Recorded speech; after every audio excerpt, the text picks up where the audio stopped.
Asseyez-vous. Merci, Votre Majesté. J'ai entendu dire que l'impératrice aime le plus sa princesse favorite. Elle a été enlevée il y a 15 ans. Depuis, elle aime beaucoup les jeunes femmes avec qui elle s'entendait bien. Maintenant, la façon dont elle me regarde est si passionnée. Il semble qu'elle m'aime bien. Peut-être me donnera-t-elle même un titre de noblesse.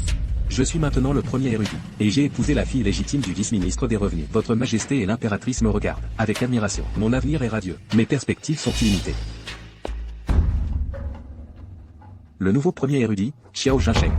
Salut Votre Majesté. Chancelier Xiao, pas besoin de trop de formalités. Vous êtes l'érudit que j'ai personnellement choisi. Votre talent est exceptionnel. Vous serez certainement un pilier de notre chien.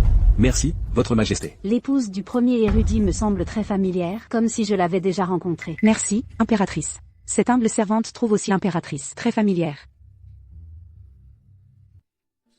Asseyez-vous. Le premier érudit est vraiment jeune et plein de potentiel, avec une si noble prestance. Le talent du premier érudit est exceptionnel, et son épouse est d'une beauté inégalée. C'est vraiment un couple parfait. On ne peut qu'être envieux.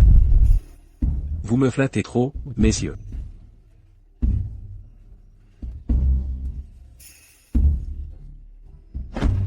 Votre Majesté et l'impératrice sont très appréciatifs envers mon mari. Mon mari, parmi tous les dignitaires, a acquis du prestige. Les promotions et titres supérieurs sont à portée de main. Félicitations à mon mari. Si seulement j'avais su que Votre Majesté et l'impératrice m'appréciaient autant, je n'aurais pas dû épouser une nouvelle épouse si vite. Peut-être qu'aujourd'hui il préparait à me fiancer la princesse. Ah, quel dommage.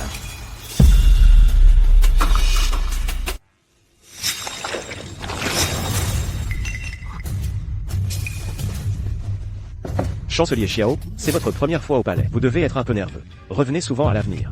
Vous vous y habituerez peu à peu. Oui. Chancelier Xiao, vous devriez amener votre épouse souvent au palais à l'avenir. Merci, Votre Majesté, merci, impératrice. La faveur de Votre Majesté envers ce nouveau premier érudit est vraiment trop grande. C'est sans précédent. Non seulement il est bon envers lui, mais aussi très chaleureux envers l'épouse du premier érudit.